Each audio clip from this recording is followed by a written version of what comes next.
বন্ধুরা, আপনাদের আবারও একটি নতুন ভিডিওতে স্বাগতম। আমি আজকে যে ভিডিওটা করতে চলেছি সেটি পুরীর জগন্নাথ মন্দির এবং নন্দনকানন দর্শন নিয়ে একটি ভিডিও। আমি এখন বর্তমানে সাঁতরাগাছি স্টেশন থেকে ধৌলি এক্সপ্রেসে উঠে পড়েছি এবং ধৌলি এক্সপ্রেস করে পুরীর উদ্দেশ্যে নন্দনকাননের উদ্দেশ্যে রওনা দিয়েছি। সামনে দেখতে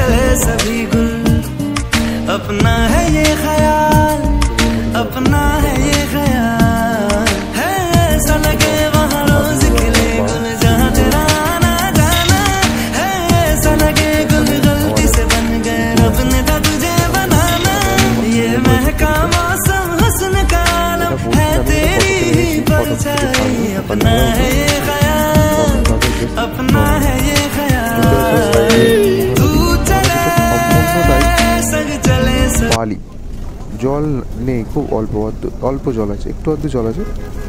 সকালে উঠে বেরিয়ে পড়েছি নন্দনকাননের উদ্দেশ্যে। দেখুন, এই রাস্তাটাও এতটা রাস্তা শুধু নদীর বালিতে ভর্তি, নদীতে কোনো জল নেই, শুধু বালিতে ভর্তি। অনেকটা পথ পাই আমরা বাসে করে চলেছি নন্দনকাননের উদ্দেশ্যে। তো দেখুন, যেখানে আমরা পরবর্তী ভিডিওতে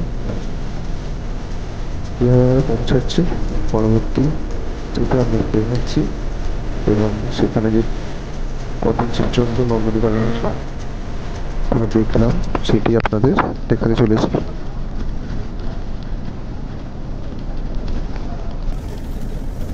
এই রাস্তাটা অনেকটাই দূর, প্রায় নদীর ওপর ব্রিজটা আছে, কিন্তু নদীতে কোনো জল নেই। আমরা পৌঁছে গেছি নন্দনকানন জুলজিক্যাল পার্ক। ঢুকেই আপনাদের টিকিট কাটতে হবে টিকিট কাউন্টারে, 50 টাকা টিকিটের মূল্য। তারপর দেখতে পাচ্ছেন নন্দনকাননে এটা শুধু বাঘ, এখানে শুধু বাঘ দেখতে পাবেন। রয়্যাল বেঙ্গল টাইগার থেকে শুরু করে সাদা বাঘ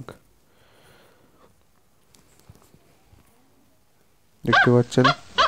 এটা এক প্রকারের বাঁদরের মতন এটা দেখতে। এটা একটা বাঘ, এটা কি বাঘ আমি নাম জানি না, কিন্তু কালো, মানে হলুদের থেকে বেশি কালোর দাগটা বেশি দেখতে পেয়েছি। এইটা একটা খুব ভালো জিনিস এসেছে, এই বাঁদরটার নাম আমি জানি না, কিন্তু খুব ছোট দেখতে, ভালো পোজ দিচ্ছিল, যেমন ছবি তুলছিল না, খুব ভালো পোজ দিচ্ছিল। খুব সুন্দর জিনিস, সেখানে আপনি একবার চেষ্টা করলে ঘুরে আসতে পারেন। আমি অল্পক্ষণের মধ্যে, খুব বেশি ঘুরতে পারিনি, যতটা ঘুরতে পেরেছি আপনাদের দেখাচ্ছি। এটা শকুন আছে এখানে, বড় বড় শকুন আছে। হরিণগুলোকে দেখুন কত সুন্দর। এই পাখিটার নাম আমি জানি না। দেখুন কি সুন্দর হরিণ।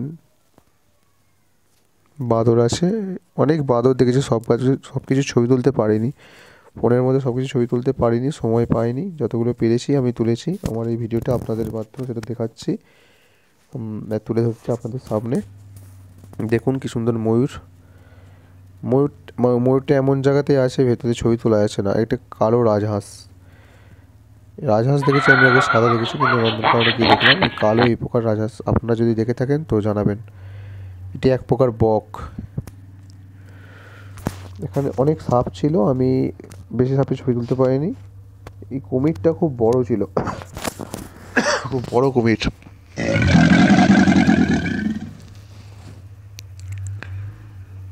দেখতে পাচ্ছেন বিভিন্ন জন্তু জানোয়ারের আরও অনেক কিছু আছে নন্দনকাননে। আপনি চাইলে একবার ঘুরে আসতে পারেন, দেখলে আপনার মন মুগ্ধ হয়ে যাবে। কোনো অবসর সময়, বিশেষ করে এই শীতের মৌসুমে আপনারা ঘুরে আসতে পারেন, বেরিয়ে আসবেন। পুরীর জগন্নাথ মন্দির, নন্দনকানন, উদয়গিরি, খণ্ডগিরি, অনেক জায়গা আছে। আমরা সময় পাইনি, যতটুকু সময় পেয়েছি তার মধ্যে নন্দনকানন এবং পুরী ঘুরে এসেছি। দেখতে পাচ্ছেন বিভিন্ন হরিণ, এটা হরিণ আছে, এরপর জিরাফ আছে। জিরাফগুলো দেখতে পেয়েছি আমরা, সমস্যা হয়নি এখানে। এই পুকুরটাতে প্রায় 60-70টা কুমির ভর্তি আছে, আর প্রতিটা কুমিরের সাইজ দেখতেই পাচ্ছেন কত বড় বড়। এখানে কেউ নামলে কারো রক্ষে নেই। আই লাভ নন্দনকানন, খুব সুন্দর জিনিস করেছে এখানে।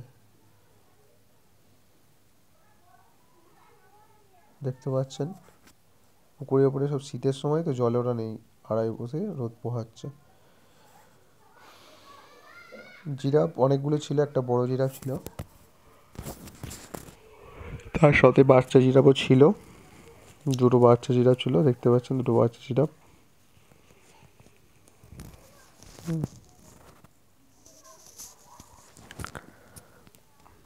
যতটুকু আপনি দেখতে পাচ্ছেন আমি তা আপনার ভিডিওর মাধ্যমে তুলে ধরেছি আপনাদের সামনে।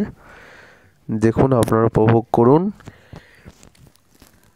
হাতি আছে দেখতে পাচ্ছেন, খুব ভালো ছবি ওঠেনি আমার তো ফোনে তোলা ছবি, খুব ভালো ছবি ওঠেনি।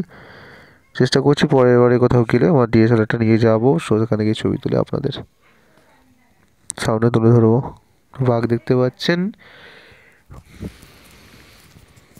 এখানে যে বাঘটা দেখতে পাচ্ছি, মানে ফোনের থেকে ওখানে গিয়ে যদি আপনি দেখেন না, সত্যি খুব সুন্দর জিনিস। প্রাকৃতিক সৌন্দর্য যে এত সুন্দর, আপনারা সামনে থেকে দেখলে উপভোগ করতে পারবেন না।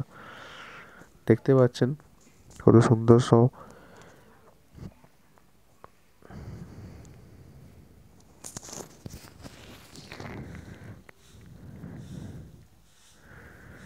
তো আপনারা দেখতে থাকুন ভিডিও, বিভিন্ন প্রাণী আপনারা উপভোগ করুন।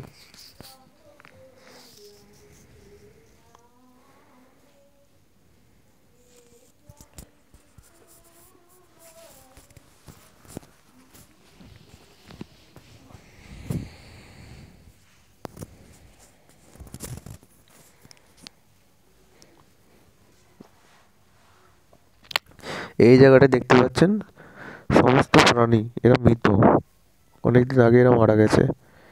এদের দেহাবশেষকে প্রিজার্ভ করে রাখা হয়েছে বিভিন্নভাবে। এরা সবাই মৃত, সব প্রাণী এরা মৃত। এখানে দেখুন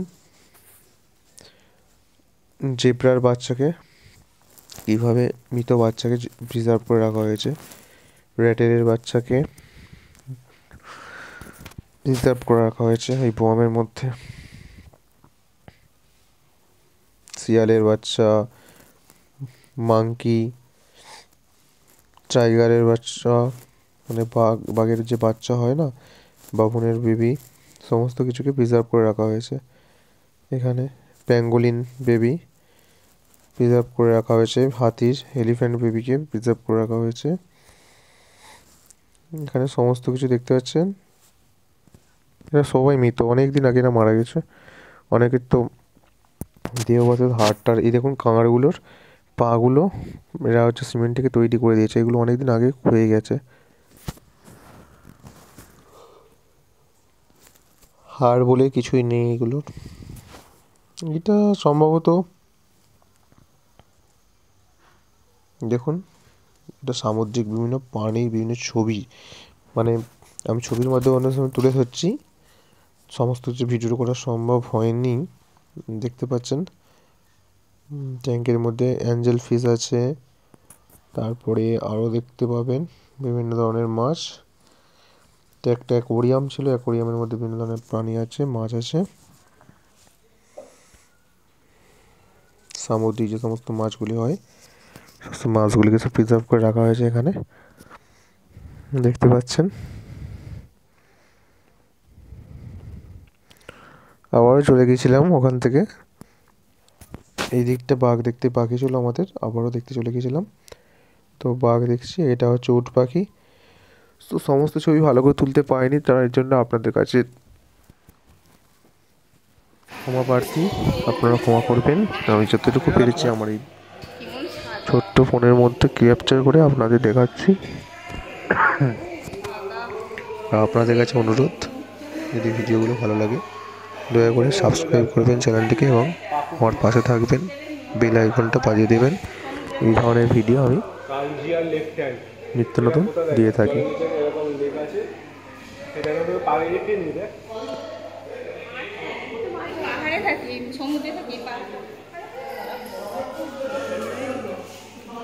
দেখতে পাচ্ছেন অনেক সুন্দর সুন্দর প্রাণীদের।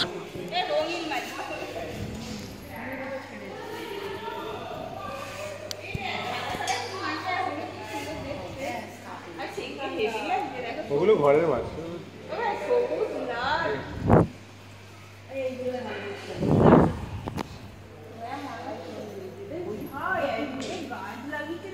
লম্বা লম্বা খাই তো ওই গাছগুলোকে এরা। ওই গাছগুলো খায় এবার যে স্যাঁদলা পড়ে যাবে এটা মাছ রে, পিরানা মাছ। পিরানা মাছ এগুলো। রূপচাঁদ সময় করে বেরিয়ে আসবেন। একবার তো আলাদা সাঁতরাঘাট থেকে জনশতাব্দী এক্সপ্রেস যাচ্ছে, ধৌলি এক্সপ্রেস যাচ্ছে, হাওড়া পুরী এক্সপ্রেস যাচ্ছে, অনেক ট্রেন আছে। আমি সাঁতরাগাছি থেকে গিয়েছিলাম ধৌলি এক্সপ্রেস করে। তো টিকিট মূল্য বেশি না, 185 টাকা, 200 টাকার মধ্যে আপনার টিকিট হয়ে যাবে যাওয়া আসা মিলিয়ে 400 টাকা। এবং ওখানকার বিভিন্ন বাস গাড়ি আছে, আপনি বাসে করে চলে যেতে পারেন এবং একদিন ঘুরে আবার পরের দিনে ট্রেন ধরে বাড়ি ফিরতে পারেন। পুরীতে অনেক কিছু আকর্ষণীয় জিনিস আছে দেখার, সব কিছু দেখার সময় হয়নি। শুধুমাত্র এই নন্দনকাননটা এবং পুরীটা ঘোরার সময় পেয়েছিলাম। পুরীটা খুবই অল্প সময়ের মধ্যে কাটিয়েছি, কারণ পুরীর যেদিন ঘুরতে গেছিলাম ওই দিন 4 ডিসেম্বর নেভি ডে, নৌবাহিনী দিবস পালন করার জন্য লাগাতার 1 থেকে 4 তারিখ পর্যন্ত প্রধানমন্ত্রী নরেন্দ্র মোদী এসেছিলেন এবং ওখানে একটা সামরিক নৌমহড়া স্বাক্ষরিত হচ্ছিল। তো সেই জন্য দোকানদানি সব প্রায় বন্ধ ছিল, তাই বেশিক্ষণ আর পুরীতে কাটায়নি। একটু আধটু জগন্নাথ দেবের কাছে পুজো দিয়ে তারপর সমুদ্রে একটু, পুরীতে গেছি মানে সমুদ্রে একটু সাঁতার কাটতেই হবে, একটু ঢেউ খেয়ে বাড়ির উদ্দেশ্যে রওনা দিয়েছিলাম। আর যেহেতু আমি একটা রিলেটিভ আমার দিদির বাড়িতে ছিলাম, আমার মাসির মেয়ের বাড়িতে ছিলাম, তাই বেশিক্ষণ কাটতে পারিনি পুরীতে আর, কারণ রাত হয়ে গেলে আর বাড়ি ফিরতে পারবো না, ভাষার দিকে খুব সমস্যা আছে। তবে একটা জিনিস ওখানে লক্ষ্য করলাম যে জায়গায় গাড়ি ভাড়াটা খুবই বেশি আমাদের কলকাতা শহরের থেকে। উড়িষ্যার কটক থেকে শুরু করে ভুবনেশ্বর সব জায়গাতে প্রায় গাড়ি ভাড়া অত্যাধিক বেশি। মেরিন ট্যাঙ্ক, এটা কি গোল্ডফিশ? এবং ওখানকার যে খাবার আছে সব খাবার হয়তো আমার এই বাঙালির হয়তো রুচি হবে না, কারণ সমস্ত খাবারই দেখলাম লক্ষ্য করে মিষ্টি দেওয়া। দেখুন এখনও আমি এখান থেকে বেরোইনি নন্দনকানন থেকে, বেশিক্ষণ নন্দনকাননে সেদিন কাটিয়েছিলাম। 2 দিন যাওয়ার পরে পুরীর থেকে নন্দনকাননে বেশি কাটিয়েছিলাম। পুরীর জগন্নাথ দেবের যে আপনার মন্দির চত্বরটা আছে ওখানটা আপনাদের ঘুরে দেখাতে পারিনি, ভেতরে অনেক রেস্ট্রিকশান, মোবাইল ফোন নিয়ে ঢুকতে দেয়নি। আমি বাইরে থেকেই ছবি তুলেছিলাম কিছু, সেটাই আপনাদের সামনে তুলে ধরছি। দেখুন জগন্নাথ দেবের মন্দির দেখা যাচ্ছে, আপনারা এখান থেকে দর্শন করুন এবং